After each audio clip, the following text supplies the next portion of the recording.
Merci à vous. Pas de problème. Donc voilà, je m'appelle Dominique Blancard, je suis ingénieur de recherche à l'INRA de Bordeaux et je suis, on va dire, un des derniers généralistes, phytopathologie généraliste des cultures légumières. Et notamment, j'ai comme dada la valorisation, l'agrégation des connaissances en santé des plantes et la diffusion, la vulgarisation. Alors, c'est pas très courant à l'INRA, mais moi, je suis un adepte de cette discipline depuis de très, très nombreuses années. Et c'est vrai qu'avec l'avènement des nouveaux outils, notamment Internet et puis les outils nomades smartphones, ben, j'ai pu m'en donner à cœur joie, comme vous allez pouvoir le voir. Et mon objectif, c'était de constituer... Bon, je vais vous en parler, mon objectif. Donc, je vais vous parler des différentes applications informatiques que nous avons développées. Alors, nous sommes, en fin de compte, vous verrez que nous sommes des artisans. Nous sommes 2 personnes de l'INRA, plus, on va dire, un informaticien, un jeune informaticien un petit peu créatif. Et nous avons développé plusieurs applications. Vive l'artisanat.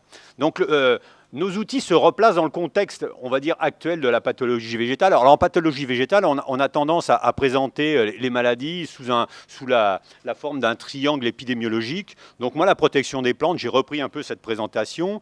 On a 3 grandes composantes, des bioagresseurs, des épidémies, bien sûr la culture au centre, hein, une culture qui peut être n'importe quelle culture, et la protection. Alors, par rapport à ce triangle, le contexte actuel, bon, j'ai simplifié, j'ai schématisé pour aller très vite.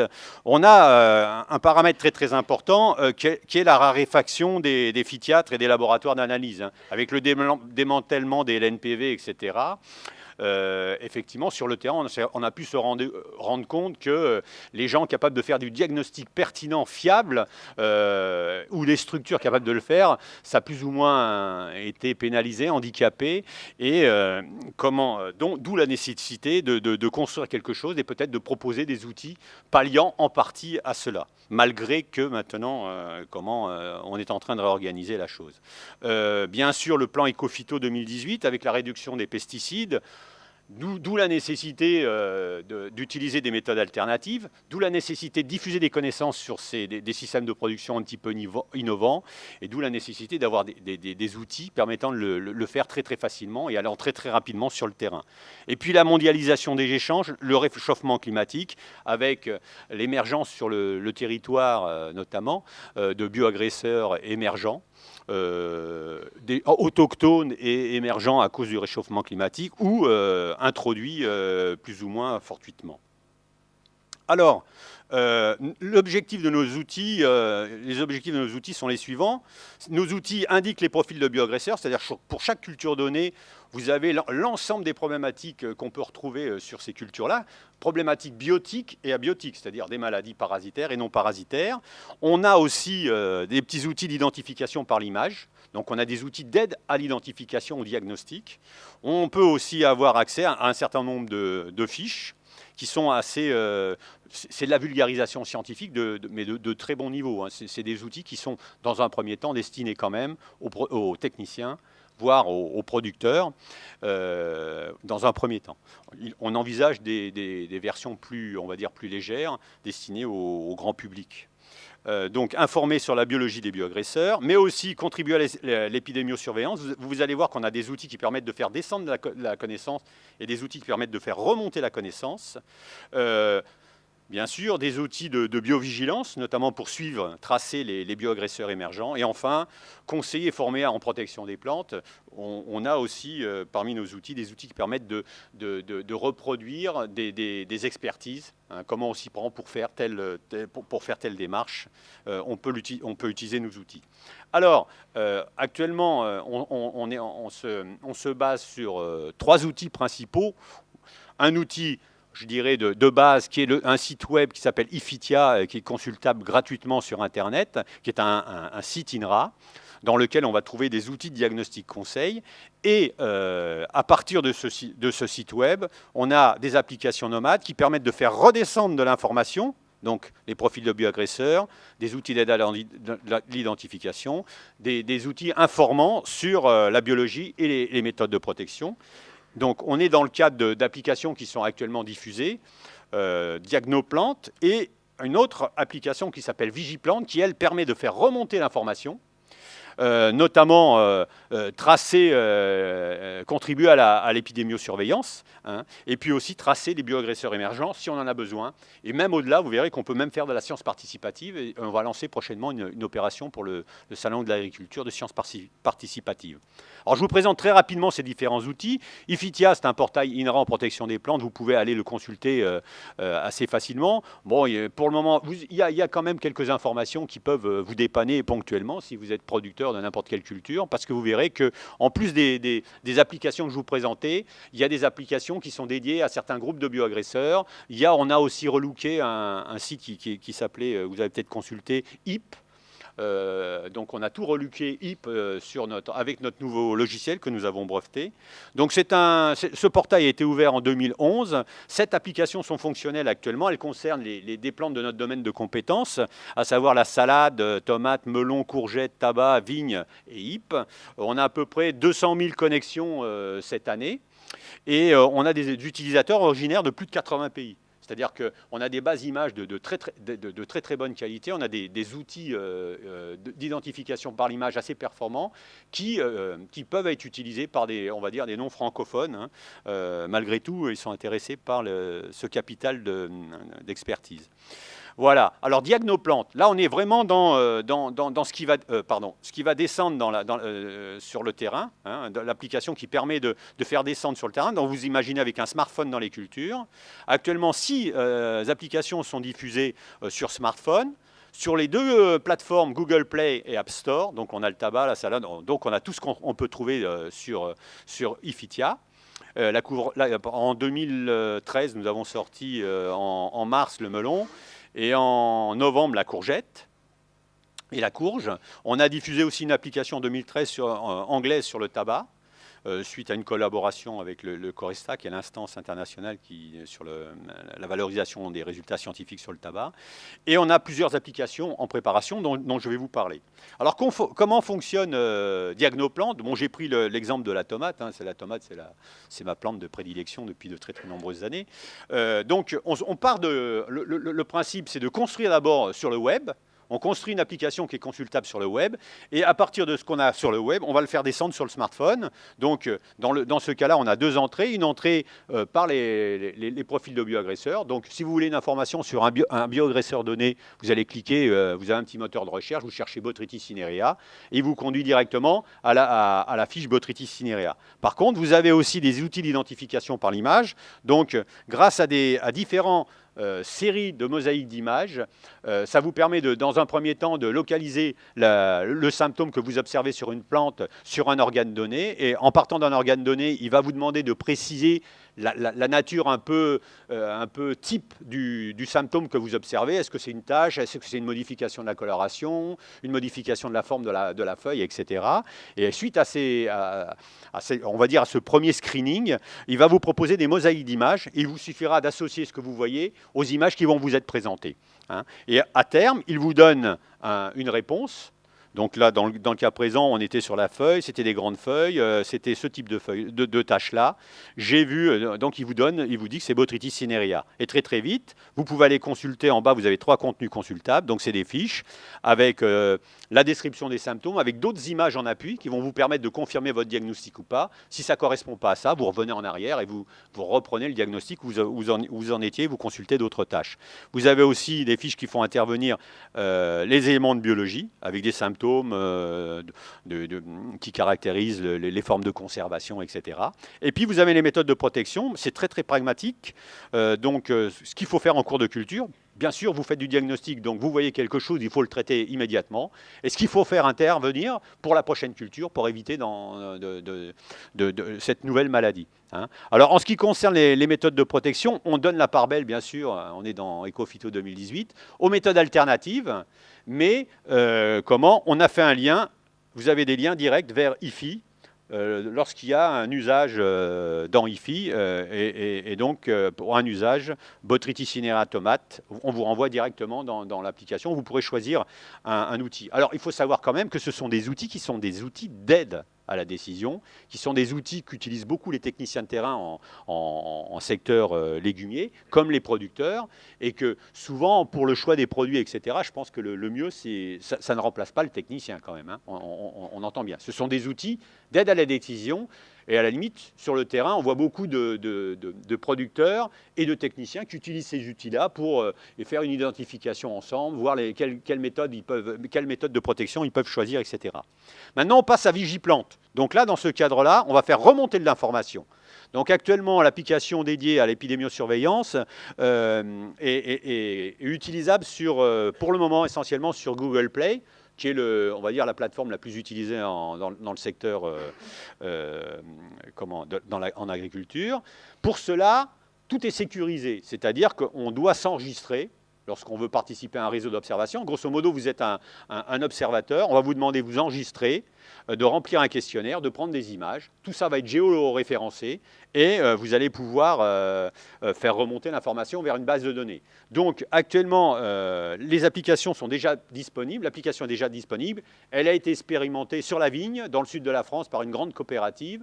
Et elle est aussi expérimentée par le CIRAD et les gens de la Réunion sur le modèle tomate. Et donc, on commence à avoir des cartographies de répartition de maladies dans le temps et dans l'espace qui sont assez intéressantes. Alors, comment ça fonctionne? C'est pas compliqué. Dans un premier temps, on vous demande de vous inscrire.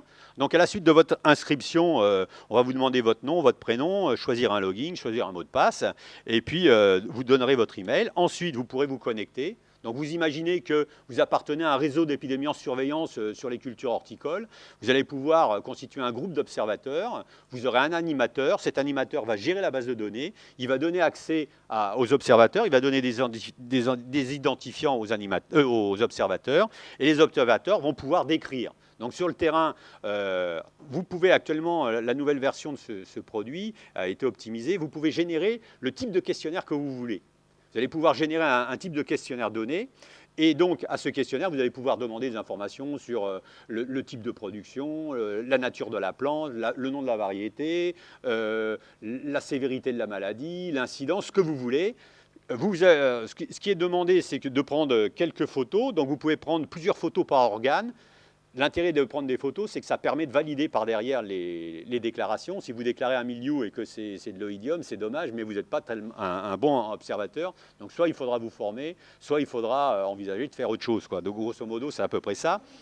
Ensuite, vous allez déclarer. Alors, l'application, comme toutes nos applications, sont embarquables. C'est-à-dire que, vous savez, quand on est sur le terrain, on n'a pas toujours la 3G, notamment quand on va faire expérimenter l'outil à Mayotte. On s'est retrouvé dans des situations où il n'y avait pas la 3G. Donc, tout est embarquable et on peut, donc, là, on télécharge l'application, toutes les applications Vigiplante et Diagnoplante sur le smartphone. Et donc, en ce qui concerne Vigiplante, toutes les observations peuvent être enregistrées. Et dès que vous arrivez en zone couverte où vous avez accès à la Wi-Fi, vous envoyez votre ensemble d'observations et ces observations gagnent la base de données et gagnent l'animateur de réseau peut les utiliser immédiatement. Alors, bien sûr, pour le moment, on vous demande de faire des choses. En retour, vous pouvez avoir quelques services. Ils sont plutôt limités pour le moment parce qu'on n'a pas trop travaillé ça. Mais déjà, vous pouvez avoir directement, vous allez voir apparaître votre point sur une carte directement actualisée. Mais l'objectif, c'est actuellement, vous pouvez presque dire, voilà, je suis dans une culture donnée, à une époque donnée de l'année, je suspecte une maladie donnée, ou j'ai fait un diagnostic et je veux savoir s'il en a été déclaré dans mon environnement. Vous allez être géolocalisé, vous allez choisir une culture, une maladie, et il va vous faire apparaître tous les points qui ont été déclarés. Et pour chaque point, il va vous afficher le questionnaire qui a été rempli et les images qui étaient associées. Donc vous pourrez vous dire, oui, il y en a eu déclaré dans le coin, donc peut-être que j'ai des risques et peut-être qu'il y a lieu de m'exciter en termes de protection. Ou alors, ça confirme bien mon observation et je peux déclarer cette observation donnée. Voilà. Alors, cet outil Vigiplante, bien sûr, est voué à l'épidémiosurveillance. Je pense que c'est un bel outil et qu'on propose et on a du mal à le faire accepter. On peut faire aussi de la biovigilance, c'est-à-dire on peut aussi marquer des bioagresseurs émergents et les suivre.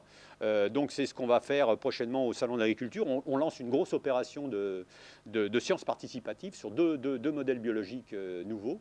Et donc on va compter sur on va dire le Pékin moyen pour nous aider à repérer un certain nombre de bioagresseurs émergents et à voir un peu comment ils sont localisés en France et comment ils évoluent. Ensuite, on peut faire du diagnostic végétal par l'image, c'est-à-dire que là, c'est à organiser, mais déjà, on peut très bien envisager que quelqu'un voit une maladie sur le terrain. Il n'a pas de réponse avec Diagnoplante, l'outil qui est chargé de l'aider à le faire. Il peut prendre une ou deux images. Ces images remontent vers la base de données. Elles sont réorientées vers un réseau d'experts qui vont faire de l'identification par l'image. Ça peut s'envisager, notamment dans les Fredons. On peut très bien organiser, de donner accès à la base image à des experts à référencer. Voilà. Diagnostic par analyse d'image, ça c'est quelque chose qu'on est en train de développer. C'est un projet qu'on n'a pas encore débuté, mais il est question sur le modèle vigne, il y a des gens qui sont spécialistes dans l'analyse d'image. Alors je dis analyse entre guillemets, c'est pas tout à fait de l'analyse d'image. En plus, je voudrais pas vous dire de bêtises, mais l'objectif c'est d'avoir caractérisé avec une technique que je ne connais pas bien, des images de référence sur les maladies de la vigne, quelques maladies de la vigne, et ensuite, je parle fort, ça ne suffit pas, pardon. Et ensuite, lorsque un technicien ou un producteur sur le terrain sera confronté à une maladie, il prendra une photo, et à partir de cette photo, elle va être comparée à des photos de référence, et on lui donnera une solution, où on lui apportera d'autres photos issues de Diagnoplante qui lui permettront de confirmer son diagnostic. Voilà. Bon, je vais aller très vite parce que là, ça concerne un peu le diagnostic moléculaire. Voilà. Alors, actuellement, nous sommes en train de construire d'autres applications. Parmi les applications que je vous ai parlé d'IP, je vais très vite. Et nous avons actuellement des collaborations avec le département santé des forêts. Donc il y a une application sur les maladies des arbres forestiers qui est en train de se construire, à la fois sur les feuillus et sur les résineux. On a quelque chose pour le jardinier amateur. Donc les zones non agricoles, on commence à s'intéresser aux zones non agricoles. Et donc là, c'est une collaboration avec la Société nationale d'horticulture française. Et on est en train de développer pour eux deux outils. Un outil qui va permettre de faire redescendre les 75 fiches qui concernent les 75 maladies importantes dans les jardins d'amateurs, pour les aider à les identifier et ensuite pour leur donner les conseils d'observation. Et avec un autre outil qui s'appelle VigiJardin, ils vont faire remonter leurs observations et ces données iront dans la base de la DGAL et aussi pourront être récupérés par les animateurs chargés du suivi de l'évolution des maladies dans les jardins. Voilà. On a une application biocontrôle qui vient de sortir. Elle sortira du moins. Elle est présente sur le web, vous pouvez aller l'utiliser. Elle sortira d'ici 2-3 semaines. Elle a été proposée au CIVAL. On a reçu alors je suis un peu fier, on a reçu un CIVAL d'argent pour cette application, vous verrez, qui est très simple, mais qui est très pédagogique et qui va rendre, je pense, beaucoup de services aux gens des différentes structures horticoles et autres qui utilisent les auxiliaires, mais aussi aux étudiants. Je pense que c'est assez sympa pour les étudiants. Et puis, il y a une application pour l'horticulture. Alors moi, je suis un homme des légumes, de la vigne, du tabac. L'horticulture, je m'y intéresse un petit peu, mais pas de trop. Mais à côté de chez moi, pas très loin de l'UMR Santé des Plantes, il y a la station horticole du GIE Fleurs et Plantes du Sud-Ouest. Et donc, on a entamé une collaboration. C'est très récent. C'est un projet qu'on a soumis, notamment on est subventionné par le LABEX Côte. Donc, et on a comme objectif de développer une application dédiée à l'horticulture. Alors là, on va dire c'est une pré-maquette qui va permettre de démontrer l'intérêt de ce projet et j'espère qu'il va mobiliser les forces vives au niveau de l'Astre d'Or pour développer peut-être une application beaucoup plus conséquente qui vous servira. Alors, le principe, il est le même. Alors, dans un premier temps, qu'est-ce qu'on a prévu? C'est de constituer une application nomade qui va vous permettre d'utiliser au mieux le guide sur les organismes nuisibles. Donc, qui contient un certain nombre de fiches et d'images. Et à partir de ce guide, on est en train de construire une application, elle est déjà en partie construite, sur le web. Et puis, donc avec une entrée par culture. En fonction des cultures, vous pourrez avoir accès aux organismes nuisibles. La liste des bioagresseurs, on va retrouver tout ce qu'on va retrouver sur les autres applications. Un accès à des fiches assez complètes et aussi une entrée dans les fiches. Donc tout ça, ça fonctionne. Et pour chaque fiche, on aura des fiches sur les symptômes dégâts, la description des cycles biologiques, les méthodes de protection et les méthodes de détection et les mesures à prendre. Voilà. Donc ça fonctionne à peu près. Et on est en train de commencer à s'intéresser à construire l'outil smartphone qui va permettre donc de faire descendre le contenu des fiches vers le terrain, hein, vers les producteurs notamment, et aussi, le cas échéant, de faire remonter, si vous êtes intéressé, des connaissances pour animer le réseau d'épidémiosurveillance pour ce type de culture. Voilà. Alors c'est juste en cours de construction. Alors, souvent, de construire avec des partenaires, les partenaires s'aperçoivent que, bon, ils ont bien des documents, mais ils n'ont pas toutes les images. Hein, parce que vous verrez, ce sont des applications qui sont très très belles, il y a énormément d'images de qualité, etc., les nôtres. Hein. Et quand on travaille avec des partenaires, souvent, c'est là qu'ils s'aperçoivent qu'il manque d'images. Donc il faut mobiliser les troupes. Alors je ne vais pas reprendre tous les éléments de ma conclusion, parce que je crois que j'étais bavard et je voudrais être dans les temps. Ce qui me paraît important, le grand message de la journée, c'est un peu le message que j'avais ce matin, etc. Il faut savoir que voilà, mon message, excusez-moi, c'est mobiliser des savoirs, des savoir-faire en santé des plantes, internes ou externes à l'INRA, et souhaité et souhaitable. Qu'est-ce que je veux dire? C'est qu'actuellement, moi je suis en fin de carrière à l'INRA, j'avais une expertise assez importante de pathologie généraliste des cultures légumières, de la vigne, du tabac, etc. Je connais aussi les plantes horticoles, j'ai quand même de belles images sur des maladies des plantes horticoles, etc. Et je me dis, donc moi, avant de partir, j'ai dit, je ne vais pas partir comme beaucoup de généralistes de l'INRA sans rien laisser. J'ai fini.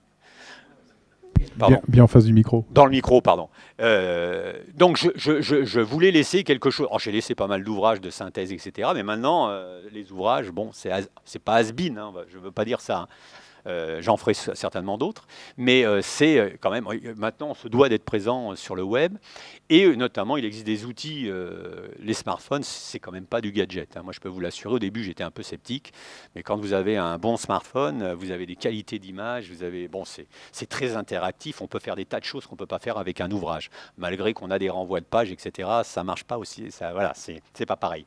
Et donc mon objectif, c'est d'essayer de valoriser au mieux mon savoir et mon savoir-faire, mais aussi d'essayer de convaincre les différents instituts, hein, au pluriel, de venir un petit peu chez nous, de bénéficier des outils et d'essayer de co-construire ou de leur laisser la main pour qu'ils construisent seuls de leur côté des applications qui vont permettre à l'ensemble des professionnels, toutes filières confondues, de trouver des bases de données de référence validées, parce que ça c'est important. Sur le net, je ne vous dis pas qu'actuellement en horticulture on ne trouve pas des choses, mais qu'est-ce qui a été réellement validé par l'ensemble des communautés, à la fois des scientifiques, des spécialistes, des instituts techniques, etc. Il n'y en a pas tant que ça.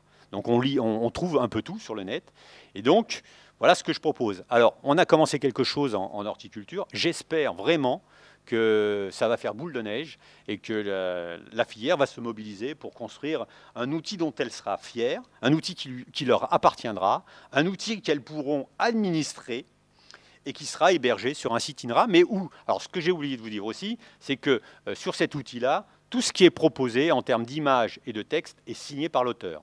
Donc c'est une reconnaissance de la participation, mais aussi c'est un engagement, c'est-à-dire qu'on ne met pas n'importe quoi. On prend, on est responsable, hein, on reste pas libre, on est responsable. Voilà. Merci pour votre attention.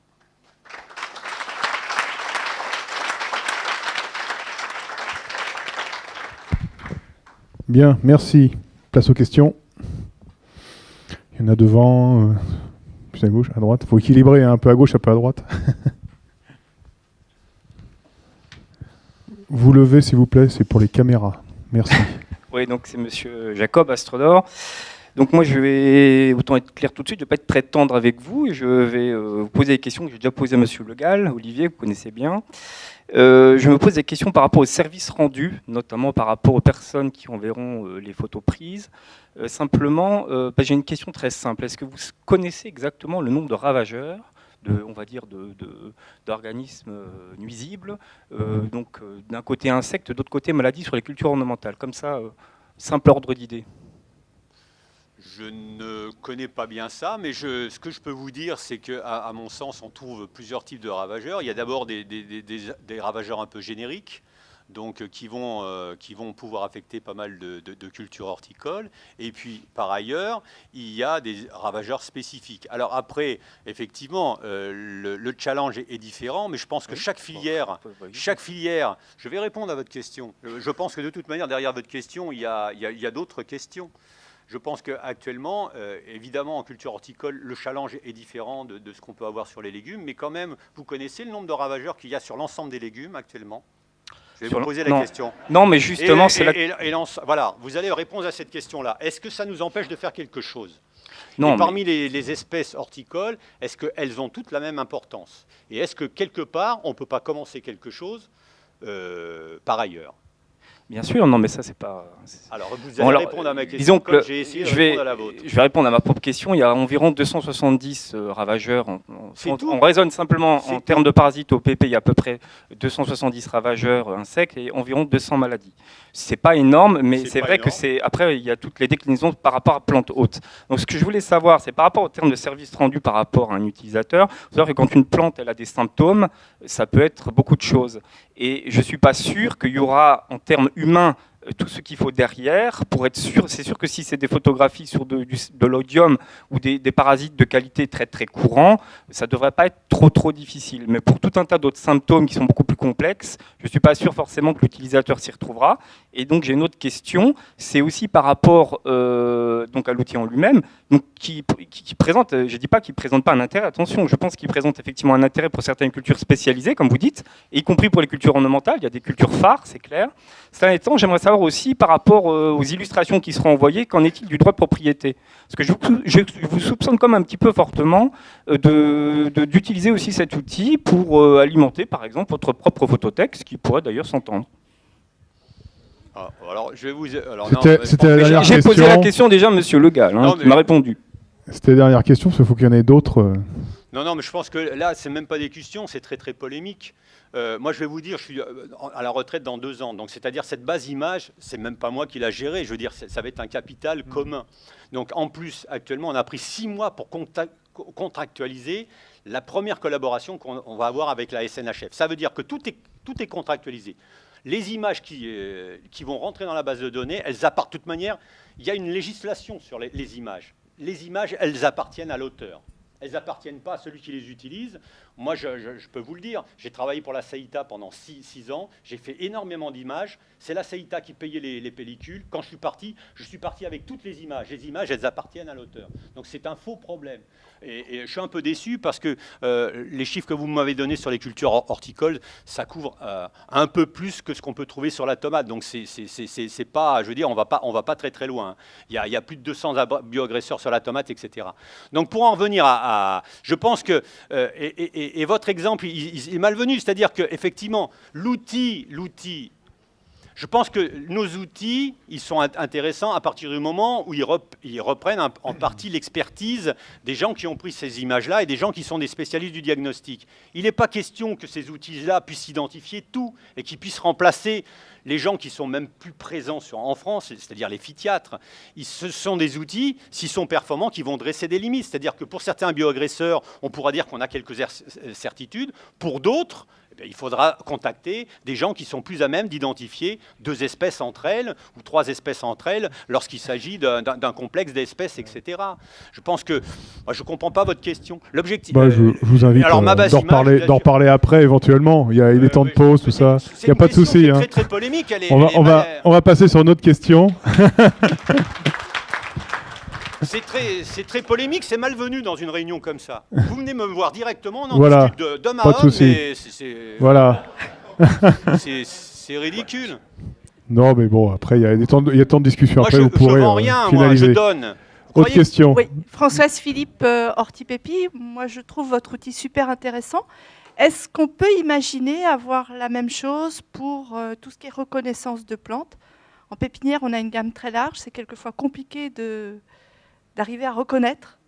Est-ce qu'on peut imaginer la même chose? Est-ce qu'on peut imaginer la même chose sur la reconnaissance d'adventices Alors, sur la reconnaissance de plantes et d'adventices, il y a déjà d'autres équipes, notamment du CIRAD, qui travaillent activement, au moins sur la reconnaissance de plantes, avec d'autres outils, par analyse d'images, etc. Donc, je pense qu'il y a des produits qui sont assez élaborés, et il y a des applications smartphone qui tournent bien.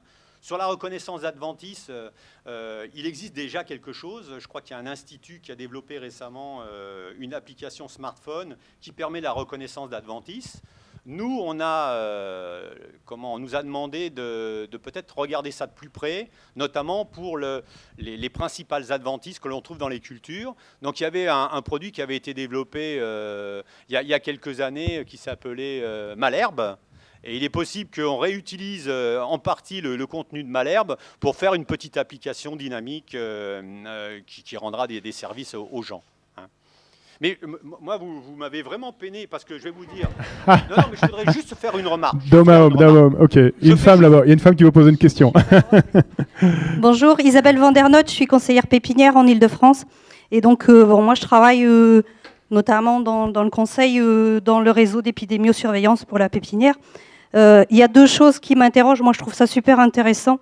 La première chose, c'est que je suis conseillère et que pour financer mon poste, il faut qu'on ait des financements. Et là, on met tout gratuitement à disposition de tout le monde. Donc ça, c'est toujours une problématique qu'on a par rapport à nos financements et à notre avenir de conseiller de terrain.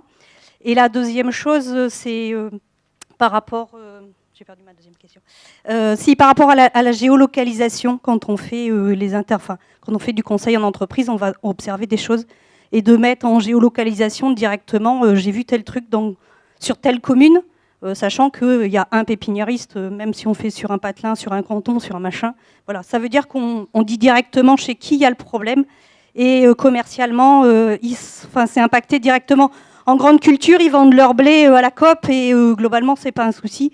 Là, ils font leur vente directe et sur certains ravageurs ou maladies, ça peut vraiment impacter leur commerce derrière. Et ça me pose problème. Je vais répondre, c'est une question qu'on nous pose souvent. Actuellement, ce ne sont que des outils.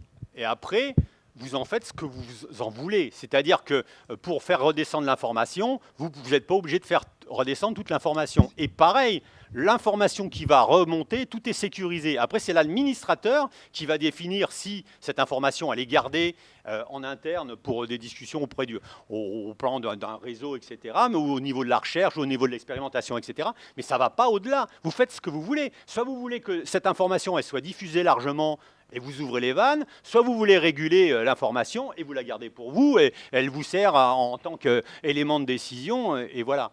Je pense que c'est comme ça qu'il faut le voir. Et nos outils ne sont pas faits. Je peux vous assurer qu'actuellement, je vais répondre en partie à la question qui m'a fâché. Il faut savoir qu'actuellement, IFITIA est relativement bien utilisé par les techniciens des filières pour lesquelles il existe des applications.